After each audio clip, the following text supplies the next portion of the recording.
Olá, estamos iniciando o programa Realidades, Direitos Humanos e Cidadania, o seu espaço privilegiado de críticas, debates sobre grandes temas sociais. Hoje a gente conversa sobre a questão da mulher, política e cidadania. E para isso a gente convidou aqui a Isabela de Roldão, que é advogada, ex-vereadora, e temos a presença também da Rejane Pereira, que é ex-secretária da Mulher e também é professora. Sejam bem-vindos ao nosso programa. Eu gostaria de iniciar com uma pergunta que a gente costuma fazer para muitos dos nossos convidados, né, que tem um histórico assim interessante e relevante, que é um pouco a trajetória de vocês nesse tema, nessa área da militância política, da institucional também, né? Como é que é um pouco essa vocação, dessa luta? Obrigada pelo convite, né, Marcelo, por estar aqui, podendo, junto com Rejane aqui, que é uma pessoa que eu conheci na atividade política, nas lutas, aí, nos enfrentamentos. Eu sou advogada, né, de formação, e a política entrou na minha vida, assim, de uma forma muito significativa e muito modificativa, inclusive. Mas quando você pergunta sobre essa coisa dessa luta, onde é que a gente começa, quando é que a gente se localiza no tempo e no espaço, eu acho que as mulheres, de uma forma geral, elas podem até demorar-se a perceber na luta política, mas o enfrentamento existe desde que a gente nasce, né? Eu sou de uma época onde eu tenho algumas amigas que quando nasceram, não existia ultrassom para saber o sexo do bebê. E eu tenho algumas amigas que disseram que quando nasceram, a mãe disse, meu Deus, nasceu mais uma mulher para sofrer. Então, assim, é um enfrentamento que a gente faz nesse cotidiano, desde que a gente se apercebe como gente, que a gente vem fazendo esse enfrentamento, vem tentando fincar nosso espaço e dizer, olha, isso aqui é meu quadrado mesmo, me respeita, mantém essa distância. Enfim, eu acho que é um pouco isso, né, que a gente vai... No caso da política mais institucional, assim, como é que começou para você essa, né, como vereadora, que foi um tempo, né? Eu entrei para a política a partir de provocações que fui recebendo. Eu sempre tive muito medo da política institucional, por entender, acima de tudo, que é um espaço masculino, meio que as mulheres estão ali, eu digo muito isso, as mulheres estão ali na política, parece que muito para arrumar as mesas, né, nos movimentos, nos encontros, nos fóruns, nos seminários, a gente sempre estava organizando e não sei o quê, e na hora de sentar na mesa, era sempre os homens que sentavam, a gente não tinha esse espaço. Mas essa provocação veio e veio assim em forma de discussões muito sérias. Por que você não assume? Por que você não usa talvez essa visão, essa disponibilidade,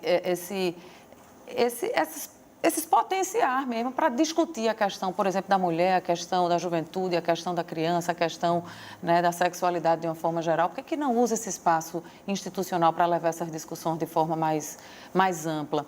E me apareceu como proposta, como desafio mesmo, e a gente topou, assim, enfrentar. Foi uma coisa revolucionária na minha vida, porque eu sou mãe, tenho 2 filhos, à época eram bem menores do que são hoje, sou casada e, assim, é uma vida que você está mais fora do que dentro, você está com exposição pública muito grande, tudo que você faz todo mundo está vendo, todo mundo está notando, então determinadas atitudes suas são pré-julgadas já, né? Seja pela questão da aparência física, porque se vê você loura, então é a burguesinha, é a patricinha, e aí você tem que fazer esse enfrentamento de que não me julgue pela minha aparência, né? E como a gente conversava há pouco aqui, a questão de Simone de Beauvoir, né? Que nada me defina. Eu sou muito mais do que suas palavras ou sua imaginação pode tirar meu respeito. Mas aí vem todos esses enfrentamentos, por ser mulher, por ser loura, por ser jovem, né, por estar na política, e aí tem os gracejos, enfim, aí é uma série de enfrentamentos, mas foi assim, revolucionário na minha vida. Eu fiquei, com certeza, muito mais empoderada, inclusive, do que eu não quero para a minha vida. E Rejane, né, também tem uma história tão grande, até na militância também, que ela vai falar depois, mais adiante, sobre a questão da rede de mulheres negras, né? Mas como é que começou, né, que você teve essa participação na secretaria, né, no município do Recife, como é que foi isso, como é que começou a sua militância? Na verdade, eu sou militante de bairro, né? Eu sempre tive ligada, eu sou historiadora e teóloga, fiz ciências teológicas, depois história. Eu sou ligada ao movimento, vim do movimento de bairro, associação, né? E depois movimento de mulheres, né? Há 30 anos que eu milito no movimento. Antes de chegar na rede de mulheres negras, eu tenho uma trajetória toda do movimento de mulheres, né? Então, minha vida ela é tragada nessa coisa de defender logo no bairro, de ser aquela questão de de ser mulher de defesa, de brigar por escadaria, barreira, né? Sempre tive a vivência de dificuldade muito próximo da minha vida. Então, eu vivenciei isso. Depois entrei na universidade, a mesma trajetória, né? De DCE, de DA, né? Fui presidente de DA, presidente de DCE. Depois fui diretora da CUT, diretora sindical, até chegar a ser do movimento de mulheres, né? Na coordenação colegiada do Fórum de Mulheres de Pernambuco, a articulação nacional de mulheres da AMB, né? Que é a Articulação Brasileira de Mulheres, e hoje estou na rede. Mas a minha militância sempre foi voltada à defesa mesmo, da maioria, né? Até chegar a ser secretária. Não é uma coisa fácil. Eu vim de um lugar que mulher nem falava, né? Acho que essa coisa, né? De estar aqui entre vocês, Isabela, que muito me honra, né? Estar aqui hoje com você, porque você teve um mandato muito respeitoso, né? E você também, agradecer aí a chamada. Mas minha trajetória de política, ela foi muito voltada à defesa da maioria. Sempre estive ligado aos bairros. Associação de moradores, depois eclesial de base, de igreja, e por fim, na luta aí das mulheres. Sim. Isabela e Rejane, e nessa caminhada de vocês, tanto seja a caminhada mais do trabalho, da militância, nos bairros ou estudantis, e também quando assume uma posição institucional, o que vocês notaram? Vocês notaram alguma diferença em termos, assim, algum impacto em relação por ser mulher, e nitidamente isso presente? Porque há os conflitos entre pessoas normalmente, você assume um cargo, né? Há vários tipos de conflito ou entre pessoas, mas vocês acham que presenciaram, viram alguma coisa? Vocês, nessa posição como vereadora, como secretária, ou como outros papéis que estão assumindo, vocês veem que há algum tipo de preconceito por ser mulher específico, ou isso se diluiu muito? Não, diluiu não. Isso continua muito real, né? Acho que o que mais me chocou, assim, na minha vida, nos 4 anos do mandato, foi o enfrentamento que nós fizemos, por exemplo, quando da aprovação da legislação do projeto Estelita. E foi assim, eu era a única voz ali que tentava gritar e fazer essa defesa e fiz o enfrentamento, mas eu vivia, assim, tempos horríveis, inclusive dentro da própria sessão, momentos em que, por exemplo, o presidente da sessão cortou meu microfone sem justificativa, me deixou sem palavra, e eu questionei depois. Em outro momento, eu voltei à tribuna e fiz o posicionamento e fiz o enfrentamento e perguntei onde foi ali que ele cortou o microfone de algum vereador que estava com a palavra, e não havia caso parecido, né? Por exemplo, de um vereador e dar uma entrevista numa rádio e me chamar de mentirosa, e depois a rádio me ligar e me provocar e dizer, olha, ele falou isso, eu estava escutando, obviamente, que eu ia entrar no ar, eu escutei tudo, e eu digo, olha, é interessante, porque eu nunca ouvi um vereador chamar outro de mentiroso, né? Mas parece que é mais fácil a gente colocar a mulher em situações dificultosas e extremistas e até desrespeitosas. Então, assim, são momentos de enfrentamento que foram necessários que tivessem sido feitos. Não foi fácil. A gente percebe que por mais que essa coisa da cultura machista esteja muito em alta, esteja muito em discussão, mas ela continua muito ativa, e institucionalmente isso é muito sério. Né? De gracejos, muitas vezes, de determinadas situações que nós mulheres vivemos, né? Porque eu dizia à época que não existe mulher exigente, existe mulher chata, né? Enquanto que o homem é exigente, a mulher não, ela é chata. Então, ela é histérica. O homem não, o homem está gritando ali porque ele está brigando pelos direitos dele, mas a mulher ela é histérica.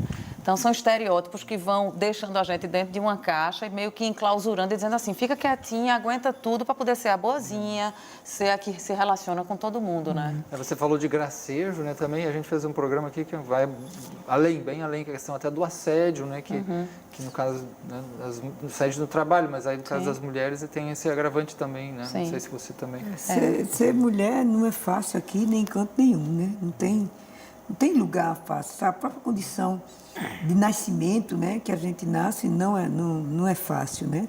A gente costuma dizer nas conversas com as mulheres que até desde o nascimento, né? Se você se prepara para ser uma menina, é tudo rosinha. Se prepara para ser um menino, é tudo azulzinho, né? À medida que o menino vai crescendo, ele precisa falar que ele está ficando um rapazinho. A menina que está ficando uma mocinha tem que ficar calada. Então, essa condição de desigualdade que a sociedade nos dá, a caixa que é colocada para nós, né, ao nascer, isso gera uma condição de desigualdade. Sim. E o machismo, a gente se prepara para alguém que a gente não sabe nem quem é. Mas você tem que preparar-se, né, para receber aquela pessoa, né, como dizia Cassaela, às vezes é um chato, é um sapo, né, mas a mulher tem que estar preparada. E a sociedade, ela impõe essa caixa, né? E nessa sua caminhada institucional também você percebeu isso? Eu acho assim, que eu sofri o racismo triplificado, como o movimento diz, né? Sofri por ser secretária, por ser mulher, sofri por ser negra, né? Eu acho que o primeiro sofrimento meu que eu tive foi por ser mulher, depois por ser negra, né? E por vir de uma condição de pobreza. Eu não fui secretária numa condição de riqueza. Né? Hoje eu ainda sou pobre da forma da lei, do mesmo jeito. Mas esse racismo triplificado que eu sofri, simplesmente por ser mulher. Foi o primeiro olhar, né?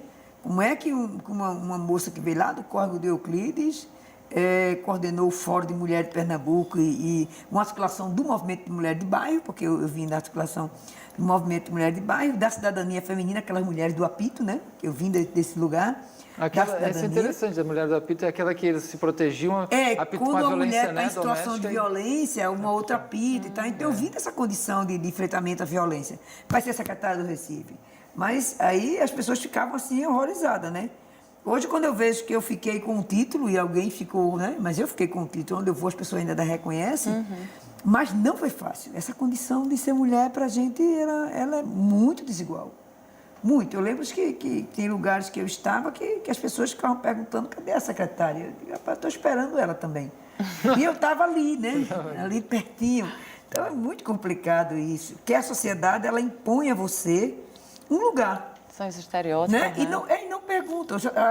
Eu tenho lido alguns textos sobre estigma, né, em relação a como é que isso, de maneira direta ou indiretamente, mexe com o nosso psicológico, são os estigmas, né?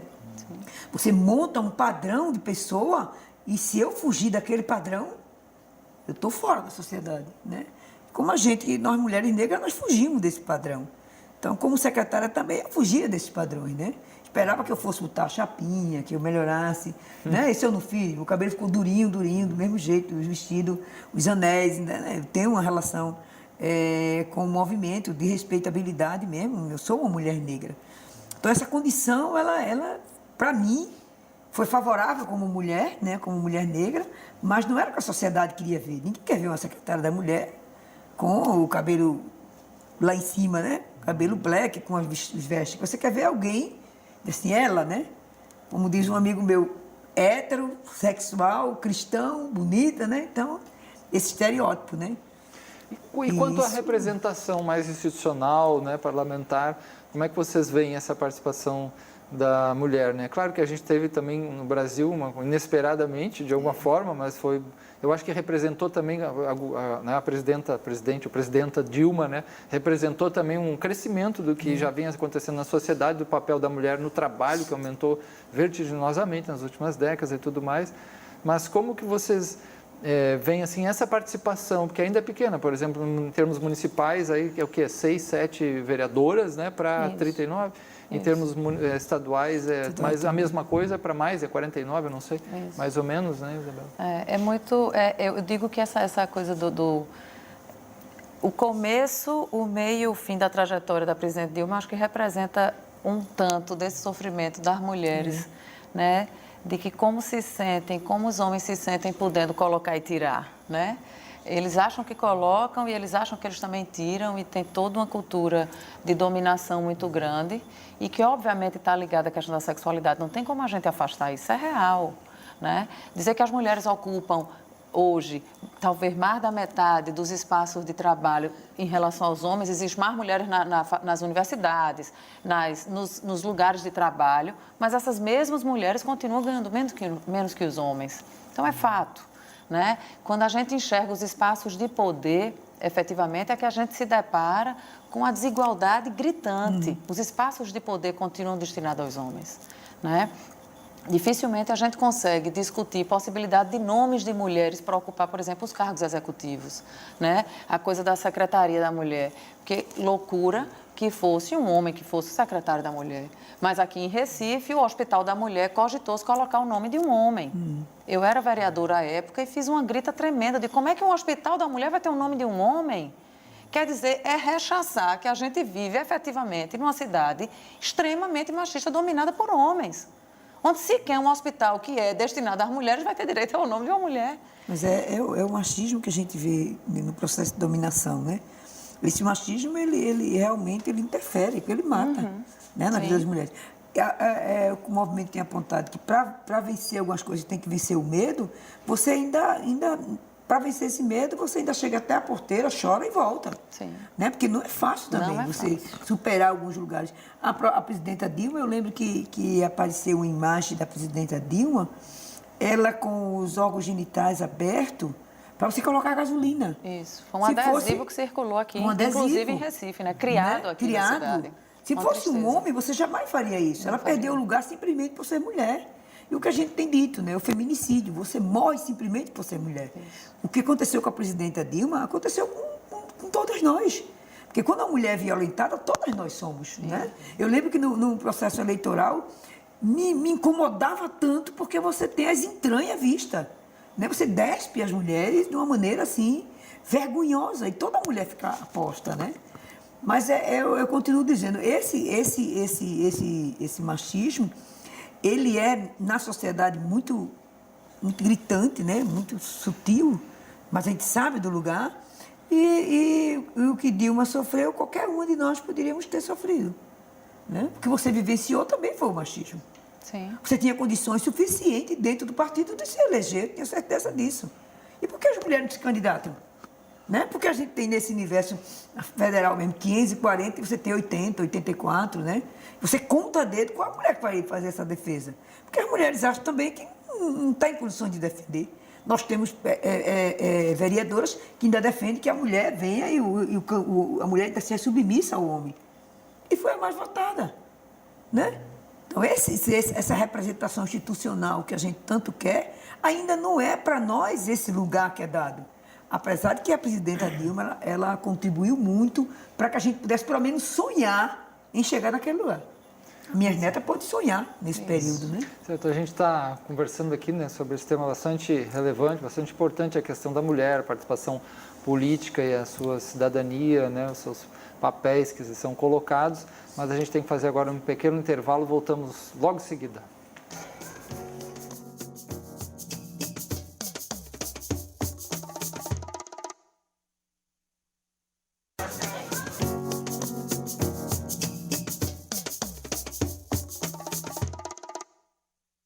Nós estamos conversando hoje sobre a questão da mulher, a política e a cidadania. E temos aqui a presença da Isabela de Roldão, que é advogada e ex-vereadora de Recife, e também a Rejane Pereira, que é ex-secretária da Mulher e professora. E também faz parte da rede de militância do movimento das mulheres negras.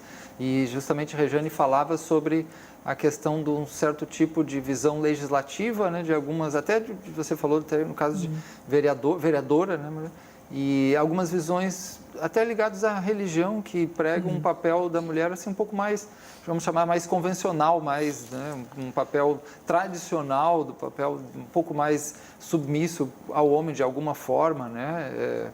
Como é que vocês veem essa orientação que tem alguns políticos, né, seja nacional, seja aqui na área, em Recife também, como é que vocês veem essa orientação? Deve ser respeitada, porque representa uma religião também, mas ela tem uma influência sobre a sociedade, é ruim para as mulheres, mas não sei, porque pode ser que... Como vocês veem isso? Eu acho que a defesa que eu faço é a defesa da laicidade do Estado, né? Que o Estado seja livre de religião, mas que você seja respeitado naquilo que você tenha, né? Mas não pregue uma religião de submissão, que nós chamamos aí fundamentalismo, né? Que eu acho que o que tem nos afastado, que aí não é de Deus, né?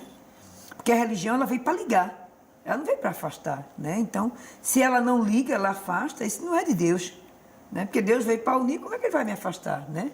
E o que a gente tem vivenciado é, eu não diria nem intolerância religiosa, porque eu acho que eu não não comungo muito com intolerância religiosa, não, mas eu respeito as religiões de cada uma, né? Eu posso não gostar de você, mas no mínimo que eu posso fazer é respeitar. E a gente tem vivenciado isso, né? Com as matrizes africanas mesmo, o pessoal do candomblé, a gente tem dormido e tem acordado aí com um desmando, né? Em relação aos terreiros, né? Que eu acho que merece o meu respeito. Eu não tenho nenhuma religião, mas não posso negar que eu sou filha de Oiá. Então, o orixá foi que juntou o meu povo. Então, eu não sou do santo, mas eu sou da família do santo, eu sou mulher negra.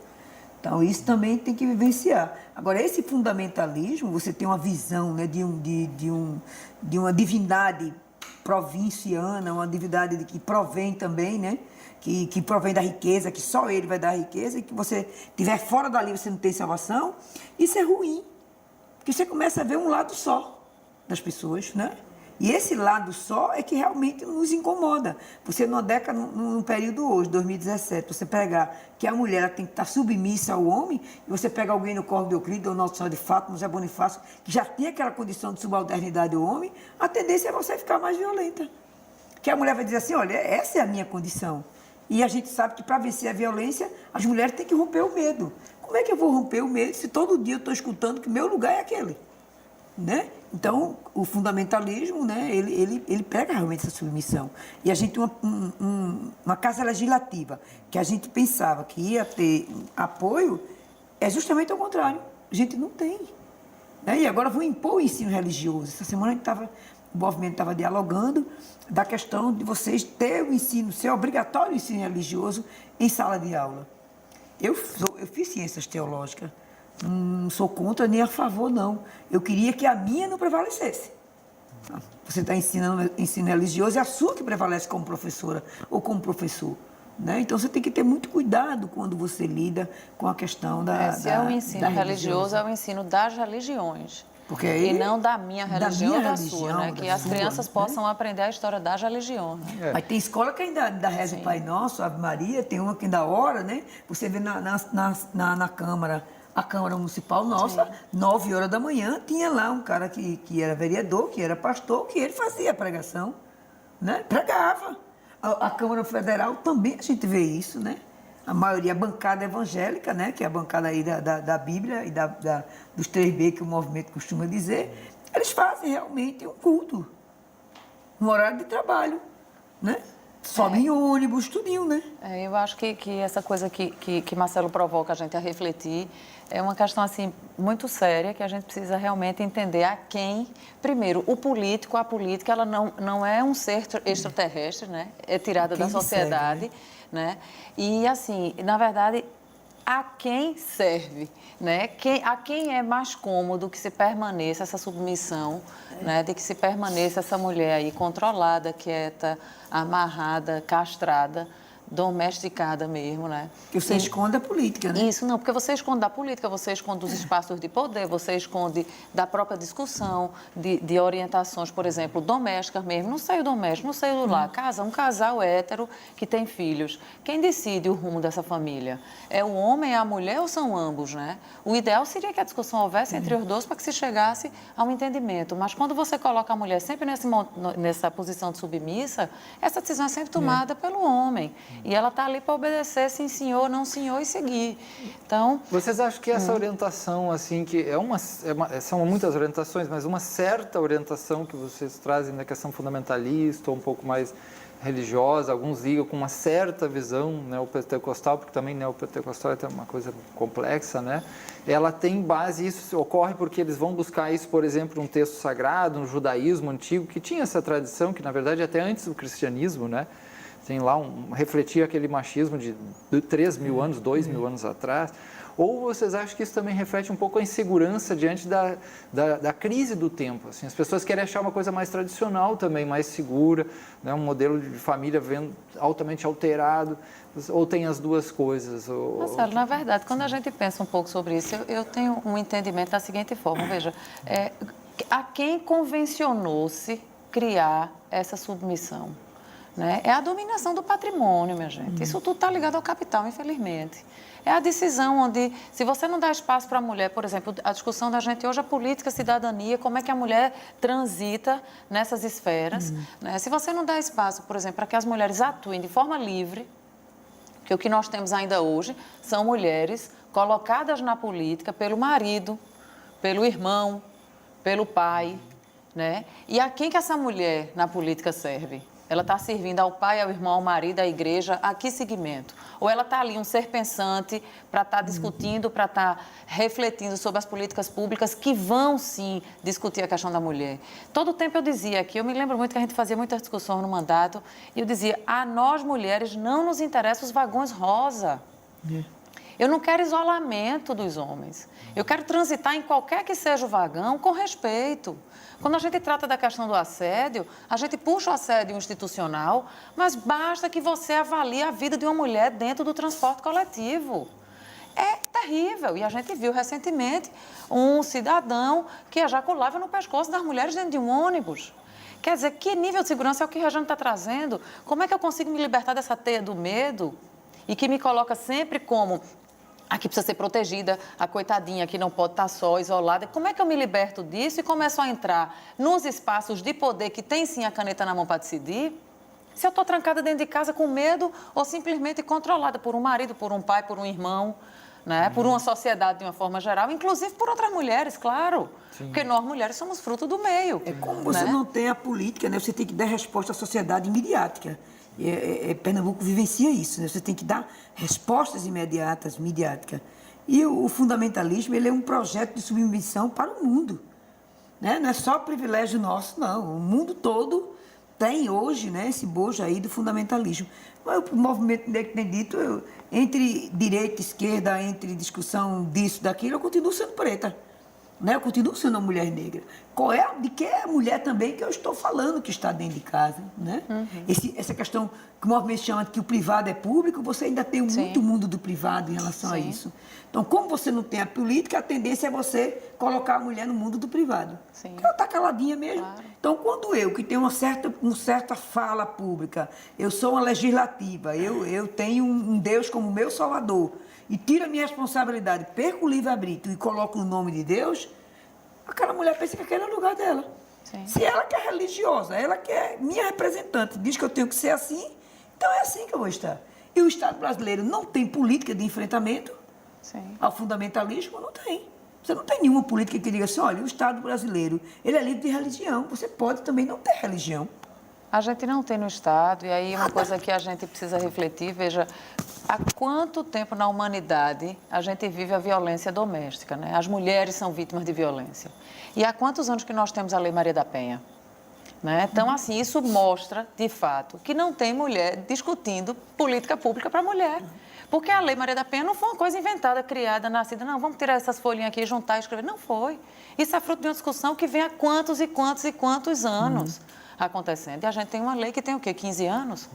Né? Pouco mais de 15, 14 anos. Você falou de Maria da Penha, né? Que outros recursos, que vocês veem como um avanço nesse movimento da questão da mulher e na cidadania nos últimos tempos, né? A Lei Maria da Penha é uma, mas que outros recursos, até a questão legislativa também, que a gente conversava, né? Existe até uma legislação que fala da participação, uma tentativa de equilíbrio maior de mínimo de 30%, né? Do sexo oposto, né? Mas enquanto a gente não mexer nessa legislação que diz que toda eleição tem que ter 30% do sexo oposto, e obviamente que esse sexo oposto no Brasil continua sendo das mulheres, apesar de nós termos grande maioria, os homens ocupam completamente as candidaturas, e aí precisa agora que as mulheres ocupem os 30% sob pena de excluir os homens. A cada 3 homens tem que ter uma mulher candidata. E aí os partidos fazem os movimentos, dos quais nós somos extremamente resistentes, que é usar a mulher laranja. É aproveitar dessa mulher durante o período da eleição e dizer, venha ser candidata porque eu preciso eleger os homens. E as mulheres começam a ser utilizadas nisso. Na verdade, a grande discussão, e que já aconteceu, infelizmente, não prosperou na última discussão de reforma política, mas que volta à tona agora, é porque essa cota tem que ser mantida. Primeiro, a gente não quer cota de 30%, a gente quer cota de 50%.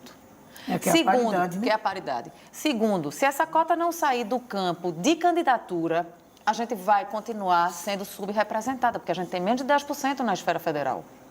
Se você olhar as câmaras legislativas no Brasil de uma forma geral, você vai ter no máximo 20% de mulheres. Como é que 20% consegue discutir política pública para a mulher? Onde é que eu consigo ser encaixada nisso? Então, a discussão da reforma política é que a gente tenha paridade e que essa paridade se represente no voto. É o seguinte, é 50% de homem eleito e 50% de mulher eleita. Eles aí a gente nada, começa. né? Uma mulher. Aí a gente começa, de fato, a fazer o enfrentamento à Isso desigualdade, né? De alguma forma, não seria quase que impor, em termos de uma legislação, algo que a realidade ainda não reflete, porque vocês mesmos estão colocando isso, que a mulher está num processo de alcançar maiores empoderamentos e tal. Então, talvez tenha muito mais homens ainda. Mas a legislação, será que é uma legislação que corrigiria isso? Deveria, assim, meio que de uma forma forçada, de colocar isso, de trazer, pode ajudar sim, né? Mas será que seria isso ou teria também outras ações que poderiam fazer, por exemplo, mais pedagógicas, mais de cidadania a partir da questão das mulheres, para que elas chegassem naturalmente a esse 50%, por exemplo? Não sei se é Marcelo, assim. a quem interessa essa discussão que a gente faz hoje aqui? A quem interessa de fato? Quer dizer, são poucas as pessoas que conseguem se dar conta que não existe você... Me lembro que a gente discutia isso também, a Regiane participou muito dessa discussão, quando a gente discutia a questão da cidade segura para mulheres. É porque uma cidade que é segura para mulher, ela é segura para homem, para criança, para idoso.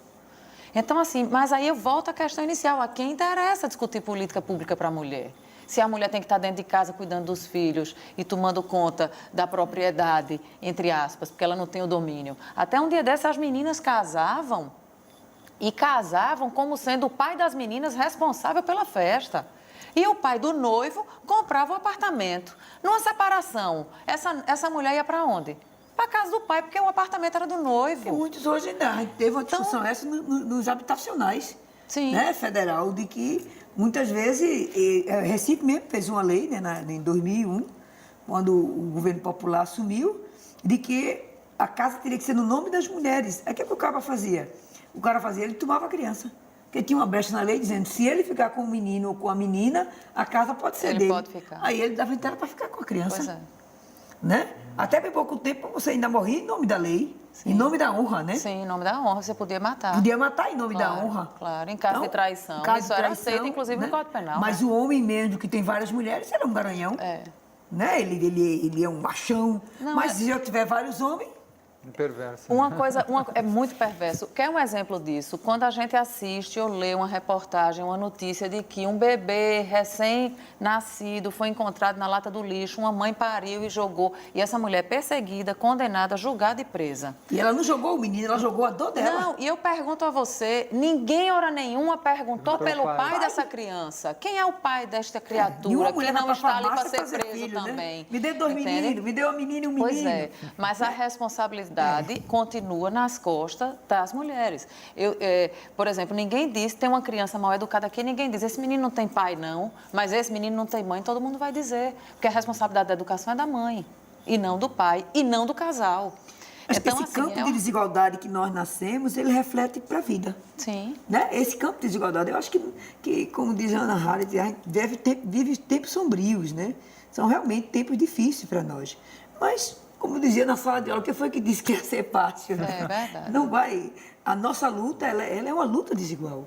Né? Mas a nossa luta é para que as mulheres possam chegar também no poder. Sim. E aí, para chegar no poder, não é derrubando outra, né? Sim. É eu chegar e puxar outra.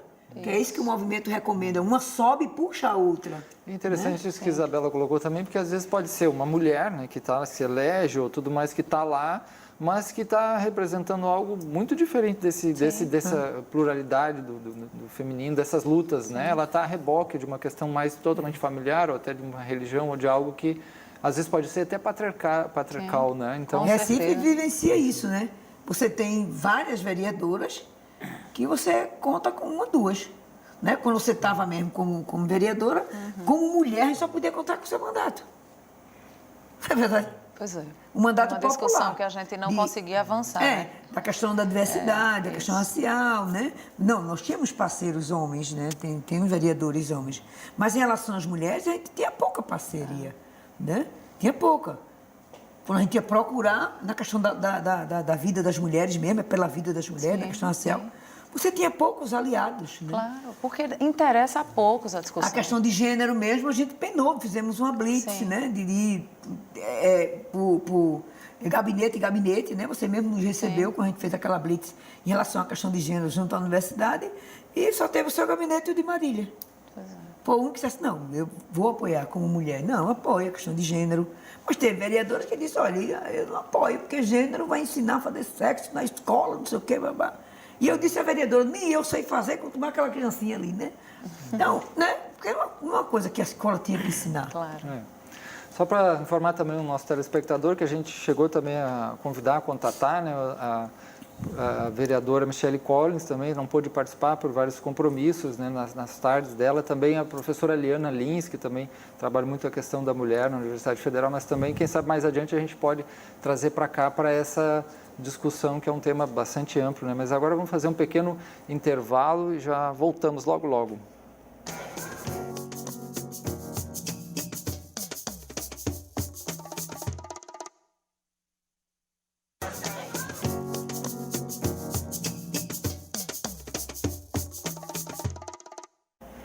Hoje nós estamos conversando sobre a questão da mulher, política e cidadania. E um dos pontos aqui que a gente trouxe, né, e vamos tocar um pouco mais nele, é a questão dos preconceitos sofridos, ou velados, ou explícitos, que aparecem na conjuntura das instituições em geral, onde as mulheres atuam, né? Então vamos perguntar sobre isso para nossas convidadas, como é que vocês veem essa dimensão do preconceito e nas instituições, propriamente, em relação ao sexo feminino?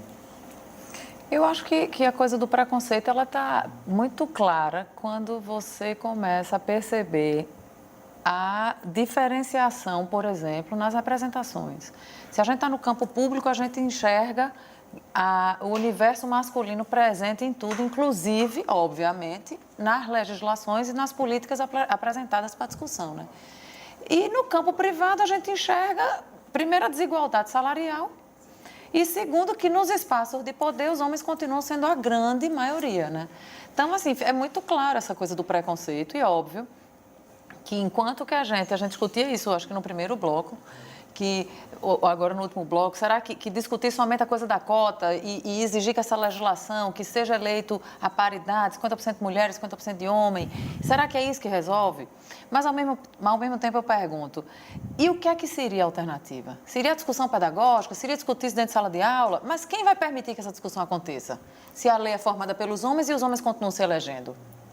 E como é que você vê, Regiane, como professora, também experiência longa na educação, esse aspecto, já que foi falado também, o pedagógico como algo que é sempre uma esperança, né? Sempre uma dimensão que se sabe que é a base, mas para chegar lá não é fácil, numa dimensão, uma educação, uma consciência pedagógica nesse aspecto, né?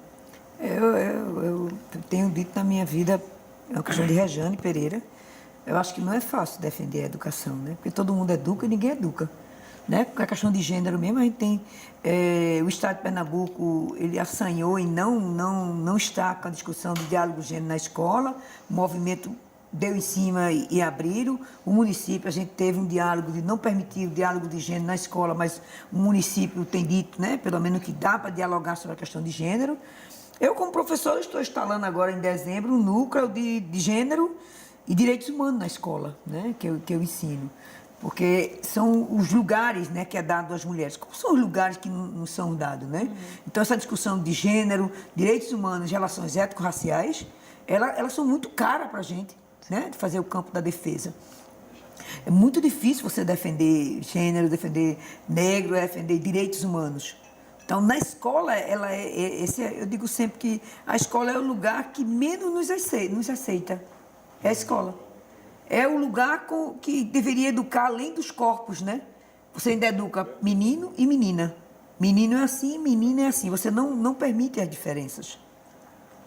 A escola, vocês, é um ambiente ainda refratário? É um ambiente realmente que deveria educar além dos corpos. Professores ou as políticas porque também? Você tem que primeiro você tem que, eu não diria nem educar, mas você diria, primeiro, puxar o diálogo com os educando, desde de quem recebe a criançada ali, o vigia, até a pessoa da merenda.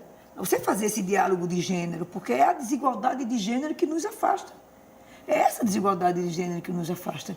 E o campo de direitos humanos, por você não estar, de certa forma, no lugar do outro, há uma separação muito grande entre aquele ali é o seu lugar, aquele é o meu lugar como professora. né? Então, eu acho que a gente poderia começar na sociedade se colocando mesmo assim.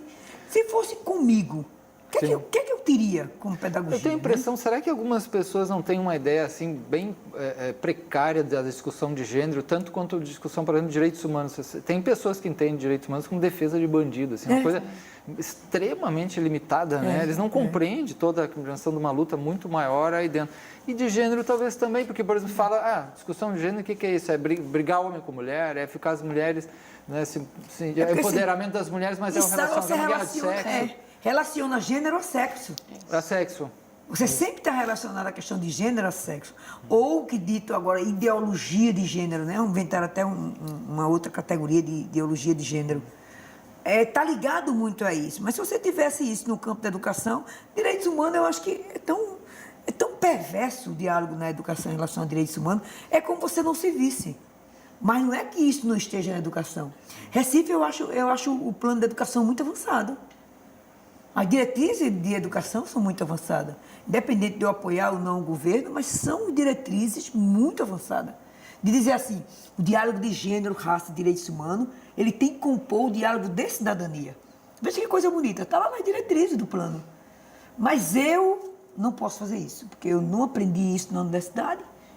Então, professor, professora, ele não se sente à vontade para esse diálogo, né? Assim, há possibilidade de eu dar uma aula diferenciada, há possibilidade de dizer assim, olha, mulher pode estar junto de menino, menina pode estar junto de menino, né? Como os autores recomendam, brincar junto, recuperar a memória, criança não namora, coisa simples, né? Respeitar o outro, quer dizer assim, poxa, dá para você respeitar o outro, sentar para a gente dialogar? Não, fico muito professor na sua posição e muitos alunos. E o que acontece? Muitos professores adoecem, porque não conseguem mudar aquele campo de realidade.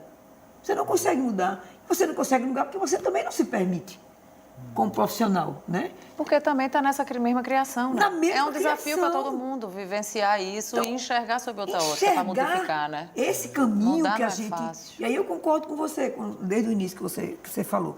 De que maneira a gente... Será que essa concepção também de eu estar, né, dentro de uma sociedade que pudesse diferenciar algumas coisas, né? Hoje eu tenho uma releitura depois daquela disciplina que eu vivi de mudança de restaurativa. Então, eu acho que isso cabe também à educação. Você se restaurar, perceber, se colocar no lugar de quem está ali, dependendo de você como educador, educadora. Eu acho que é um grande desafio para a sociedade. Isabela, você vê isso? Eu fico assim, eu volto sempre a essa questão, porque inclusive, obviamente, a educação, assim como tudo na vida, ela é regida por um interesse, né? E qual é o interesse que se tem da gente progredir nas questões sociais, nas questões respeitosas, né? Se eu mantenho o menino como sendo dominador sobre a menina na sala, se é aquele menino fortão que domina todo mundo e que a menina está ali com medo e que ela já não enxerga o tempo, podendo ser igual ou tão forte quanto ele, ou podendo ter as mesmas oportunidades, eu vou manter essa sociedade nessa situação atual, né? Então, educar é, acima de tudo, provocar nessa reflexão que a Rejane faz aqui. E, óbvio, é por isso que a educação no Brasil não avança. Ela não avança por uma questão política, porque eu continuo elegendo os mesmos políticos, os chefes, os caciques continuam sendo os mesmos, né? O Estado brasileiro continua dominado. A questão, por exemplo, jornalística da comunicação continua sendo feita por apenas 3 famílias no Brasil todo. E a quem interessa que a gente reflita e mude essa situação. E direitos humanos vale colocar, que eu tenho percebido, pelo menos na escola que eu atuo, é de que direitos humanos ele vai colocar você numa posição de sujeito ou de sujeita. E ninguém quer esse sujeito como político, como um sujeito político. Você quer sempre alguém no campo da subalternidade. Sim. Eu copio no quadro e você escreve no caderno. Eu copio no quadro e você escreve no caderno. E aí eu não transformo. Então, eu continuo copiando. Eu não sou sujeito. Eu sou um copista.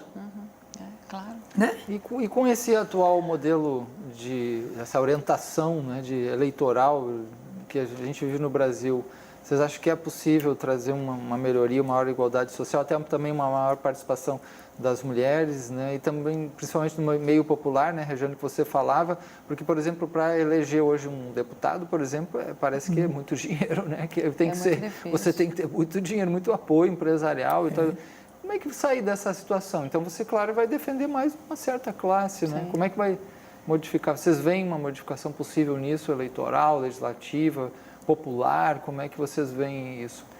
É uma coisa interessante e certamente Rejane vivencia ou enxerga isso também. Essa coisa de para que se ter tanto dinheiro, né? Se tem tanto dinheiro durante um período eleitoral é porque se compra alguém. E se compra alguém é porque alguém se vende, né? E aí uma coisa que eu penso muito, e é uma coisa assim descarada, eu acho que a polícia não pega porque não quer. Porque é descarada no período eleitoral, as malas de dinheiro que entra e sai dos lugares públicos eu digo as ruas, as casas, né? Não são as instituições. Mas assim, e a compra de voto é completamente aberta e declarada. Isso desde para a eleição de representante de comunidade, à eleição de deputado, de vereador, enfim. Mas, ao mesmo tempo, eu puxo a responsabilidade para os que não precisam dos R$50 para comprar seu bujão de gás. Qual é a responsabilidade dessa massa de gente que não precisa do bujão de gás e que também não se envolve com a política, que também não faz a discussão, que também não avalia? Quantas pessoas a gente não conhece que sequer lembra hoje em quem votaram na última eleição? Quantas pessoas a gente não conhece que diz assim, vai votar, eu não sei em quem eu vou votar não, no dia eu procuro o primeiro papel que eu ver no chão, se eu achar o número bonitinho, eu voto naquele número. Ou então simplesmente justifica, a ausência não vai votar. Então, na verdade, a participação política é uma participação que tem que ser de todas e todos. Quando a gente discute sobre essa questão da melhora, como é que eu melhoro esse voto, como é que eu faço esse voto consciente, como é que eu enxergo em quem eu votei, para saber qual é a postura dessa pessoa, se eleita, como é que essa pessoa está se posicionando publicamente nas questões das discussões, eu só vou saber disso se eu me lembrar de quem eu votei. Se eu não me lembrar, danou-se, passou. E a gente tem a espera a próxima eleição, né? O que acontece no mundo, o que acontece no Brasil, o que acontece no bairro, o que acontece na minha rua, acontece comigo. Sim. Eu acho que esses retornos a gente deveria ter começar a fazer, né? De retornar para as bases. Acho que a Revolução Francesa iniciou isso, mas os cabanos também fizeram isso, que foi a única Revolução Negra. Os cabanos também fizeram e muitos outros, né? Como nós, negros, do campo da gente, é sempre da resistência, eu acho que a resistência é a nossa vocação. Sim. Então, eu acho que o retorno para você estar ali no miudinho, estar pontuando, estar dialogando, e é por isso que as pessoas têm medo de direitos humanos. Porque essa condição de você questionar, ela é justamente desse campo do sujeito. Acho que é um grande momento. Mas tem vereadores, vereadoras, deputados, prefeitos e prefeitas que ganham a eleição no dia. E você pagar aquilo ali, todo mundo sabe que é assim, minha gente. E que passa o mandato todo. Todo. Eu acho que não é nem a boca, como eles chamam, né? Que é proibido boca de urna, não sei o quê. Eu acho que a boca de urna, muitas vezes, dava uma festa na comunidade, era uma festa. Mas não era tanto a boca de urna. É o recurso velado, o dinheiro está velado ali. Você leva tantas pessoas, vai ganhar tanto. E a gente sabe disso. Né? Eu convivo extremamente com isso. Quando a pessoa diz, eu ganhei, o cara me deu um cimento, deu um emprego para meu filho, não sei o que. Eu digo, pegue mesmo, qual é a sua realidade? Não é essa? É. Agora, a sociedade, a gente não pode legitimar que isso seja comum. Eu digo, isso faz bem a você votar assim?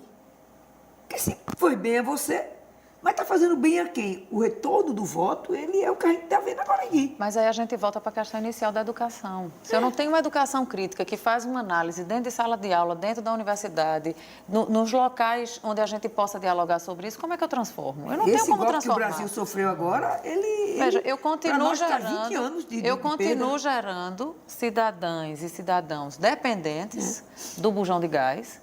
Eu continuo mantendo aquilo. A cada 2 anos tem eleição, eu pago o bujão de gás, me elejo e continuo mantendo aquilo. E como é que se transforma? Com resistência. A democracia é a melhor forma de sobreviver, de se viver num país, sem dúvida.